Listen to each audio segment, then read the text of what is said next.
Om Sai Ram, Jai Mohanji, Namaste.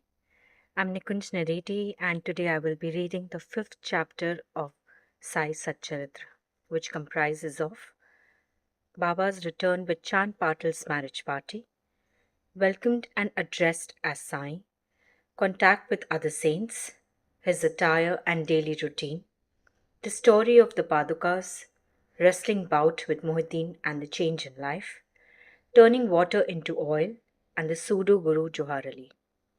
Return with Chand Patil's marriage party.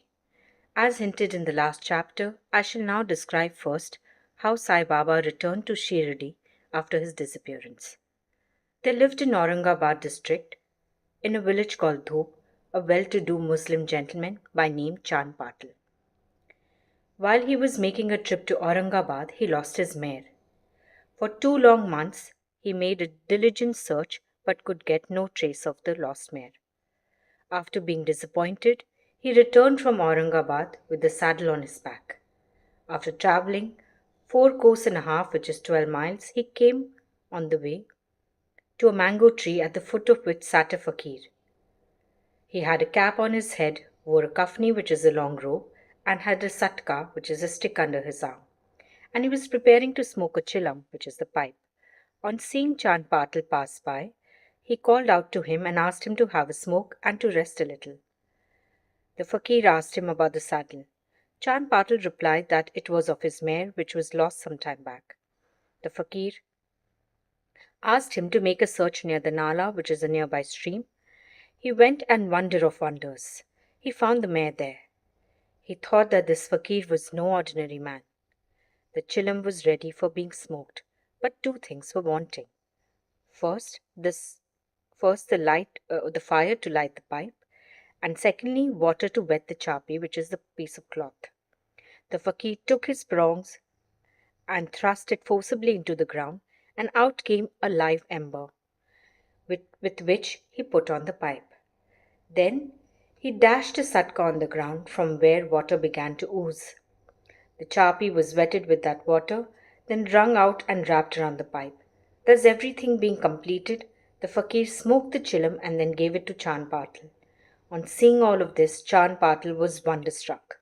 He requested the fakir to come to his home and accept his hospitality.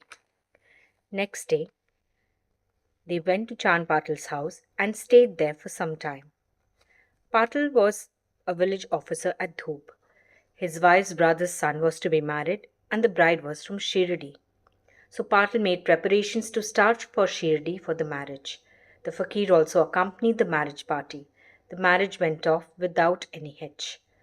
The party returned to Dhoop, except the fakir, who stayed back in Shirdi and remained there forever. How the fakir got the name Sai. When the marriage party came to Shirdi, it alighted at the foot of a banyan tree in Bhagat Mahalsapati's field near Khandoba's temple. The carts were loosened in the open courtyard of Khandoba's temple, and the members of the party descended one by one. And the fakir also got down. Bhagat Mahalsapati saw the young fakir getting down and accosted him, Ya Sai, which means welcome Sai. Others also addressed him as Sai, and thenceforth he became Sai Baba. Contact with the other saints. Sai Baba began to stay in the deserted masjid, which is a mosque. One saint named Devidas had been living in Shirdi for many years before Baba came there. Baba liked his company. He stayed with him in the Maruti temple, in the Chavadi, and for some time lived alone. Then came another saint by name Janki Das. Baba spent most of his time in talking with him, or Janki Das went to Baba's residence. So also one householder saint from Puntambe by name Gangagir always frequented Shirdi.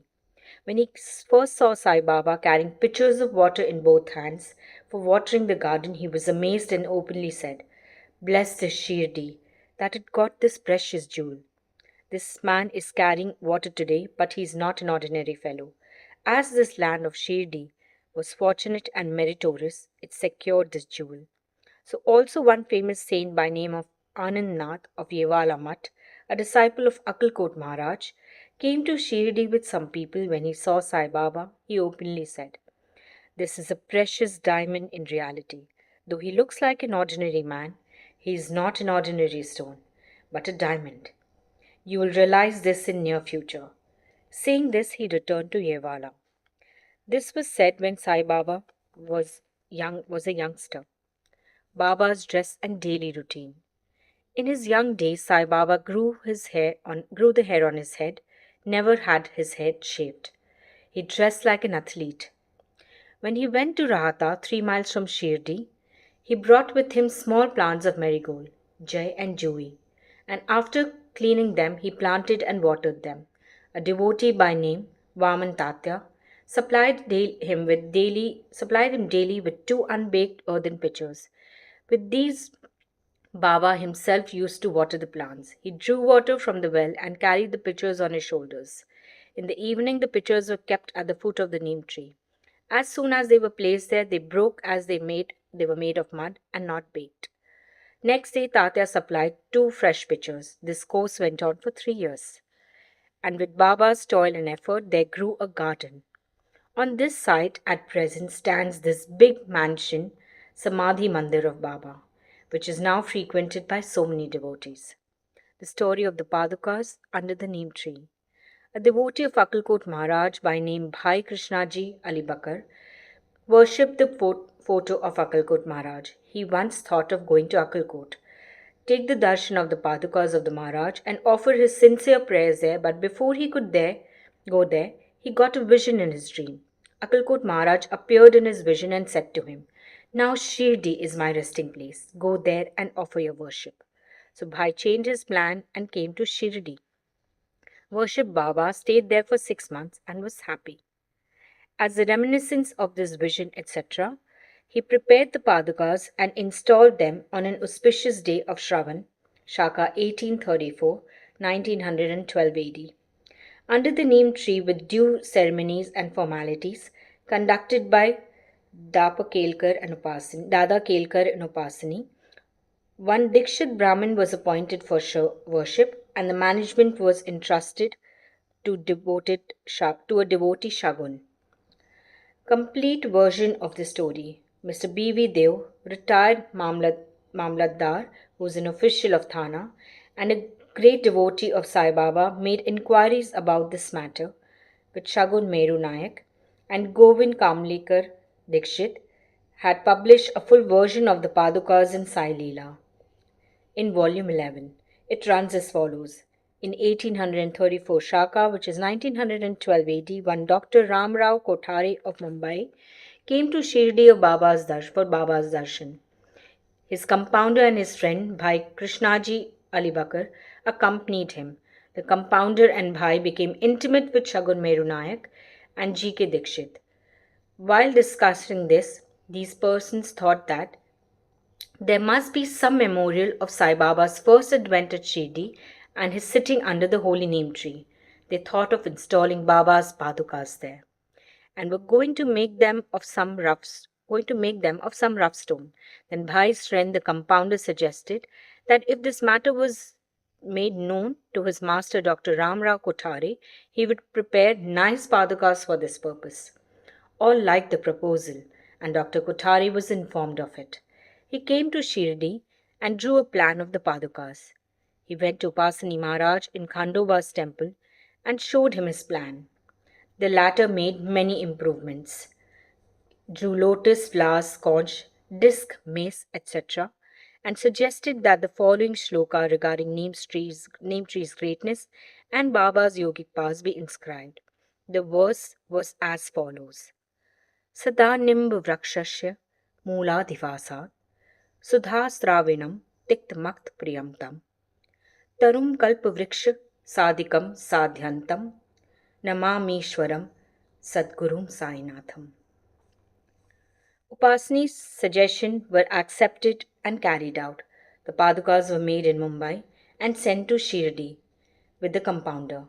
Baba said that they should be installed on the Purnima, which is the 15th of Shravan, on the day of at 11 a.m. G.K. Dikshit brought them on his head from Khandoba's temple to Dwarka Mai, which is a masjid, in a procession. Baba touched the Padukas, saying that these are the feet of the Lord, and asked the people to install them at the foot of the neem tree. A day earlier, one Parsi devotee of Mumbai named Pasta Sheth sent rupees 25 by money order. Baba gave the sum for the installation of the Padukas. The total expense of the installation came to rupees 100, out of which 75 rupees were collected by subscription. For the first 5 years, G.K. Dikshit worshipped the Padukas daily, and then this was done by Lakshman Kacheshwar Jakadi.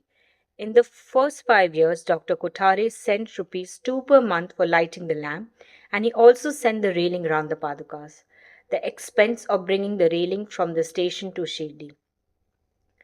And roofing was paid by Shagun Meru Nayak. Now Jakadi Nana Pujari, who's also the Nana Pujari, does the worship, and Shagun Meru Nayak offers the Nevedya and lights the evening lamp. Nevedya is the bhog that is offered, the food that's offered to the deity. Bhai Krishnaji was originally a devotee of Akalkot Maharaj. He had come to Shirdi at the installation of the Padukas in Shaka 1834 on his way to Akalkot. He wanted to go to Akalkot after taking the darshan of Baba. He asked Baba's permission for this. Baba said, "Oh, what is there in Akalkot? Why do you go there? The Maharaj of the place is here, myself." Hearing this, Bhai did not go to Akalkot. He came to Shirdi off and on, and after the installation of the Padukas. Mr. B.V. Dev concluded that Himar Pant did not know of these details. Had he known them, he would not have failed to depict them in the Satcharitra. Wrestling bout with Muhyiddin Tamboli and change in lifestyle.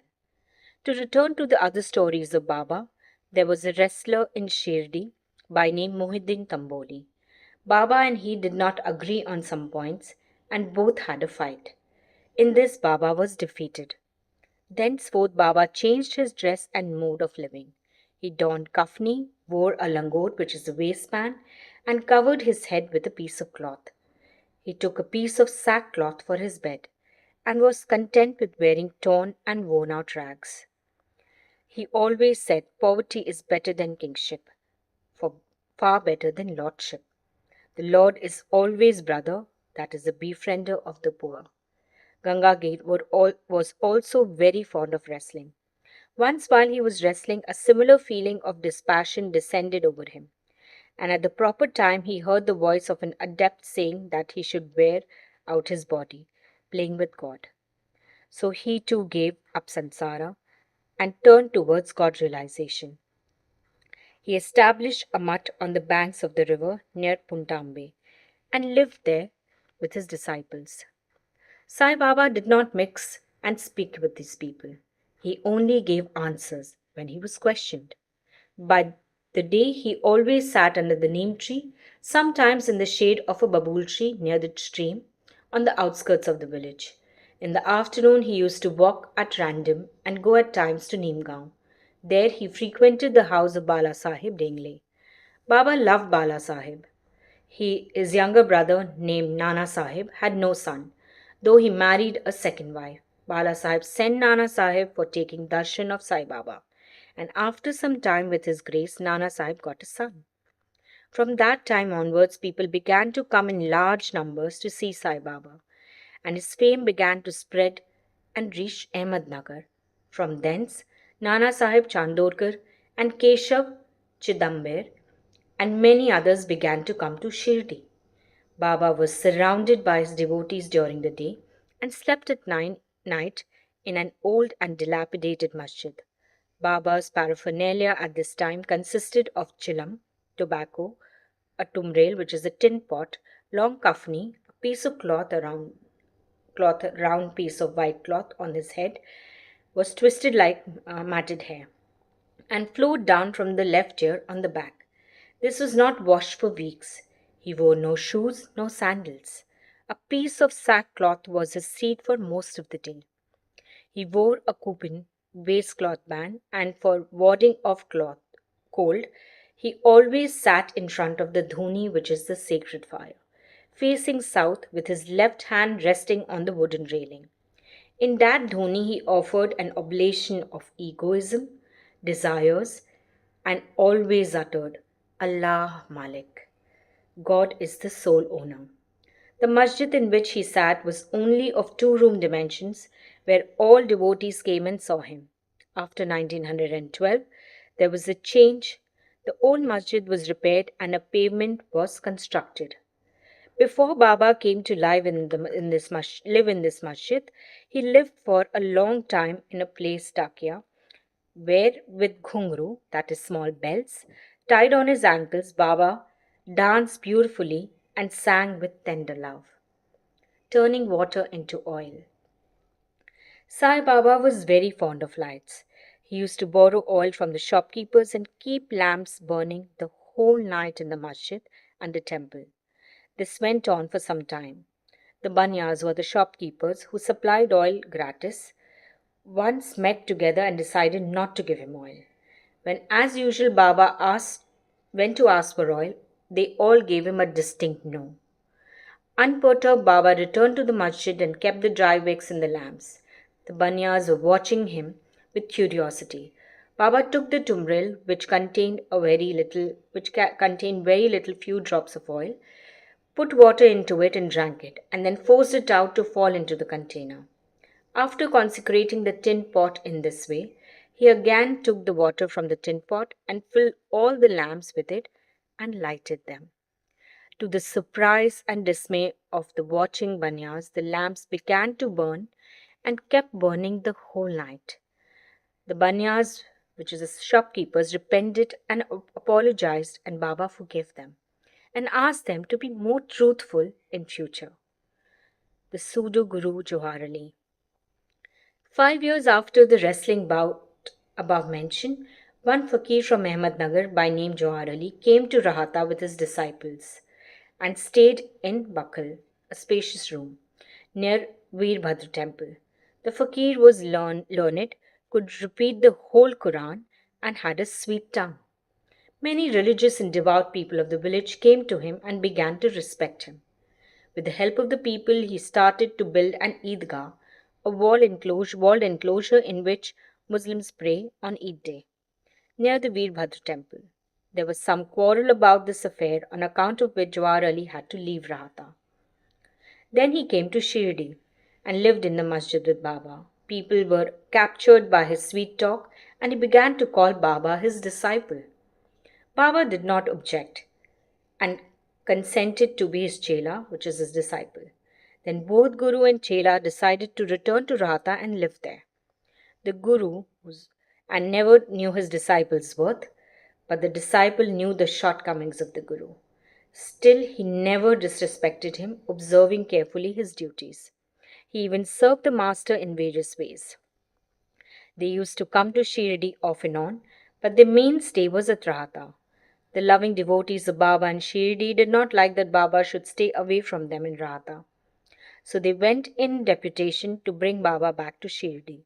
When they met Baba near the Eidgah and told the purpose for which they came, Baba said to them that the fakir was an angry, ill-tempered fellow. He would not leave him, and that they should better go back to Shirdi without him before the fakir returned. While they were thus talking, the fakir turned up and was very angry with them for trying to take away his disciple. There was some hot discussion and altercation, and it was finally decided that both the Guru and the Chela should return to Shirdi. And so they returned and lived in Shirdi. But after a few days, the Guru was tested by Devidas, and he was found wanting. 12 years before Baba arrived in Shirdi with the marriage party, this Devidas, aged about 10 or 11 years, came to Shirdi and lived in the Maruti temple. Devidas had fine features and brilliant eyes, and he was dispassion incarnate and a jnani. Many people, namely Tatya Kote, Kashinath, and others, regarded him as their guru. They brought Jawar Ali in his presence, and in the discussion that followed, Jawar was worsted and fled from Shirdi. He went and stayed in Bijapur and returned after many years to Shirdi and prostrated himself before Sai Baba. The delusion that he was Guru and Sai Baba, his chela, was cleared away, and as he repented, Sai Baba treated him with respect. In this case, Sai Baba showed by his conduct how one should get rid of egoism and do the duties of a disciple to attain the highest end, which is self-realization. The story is told here according to the version given by Mahalsapati, a great devotee of Sai Baba. Bow to Sri Sai, peace be to all. With this, we come to the end of chapter 5. Thank you everyone for joining. Om Sai Ram, Jai Mohanji. Namaste.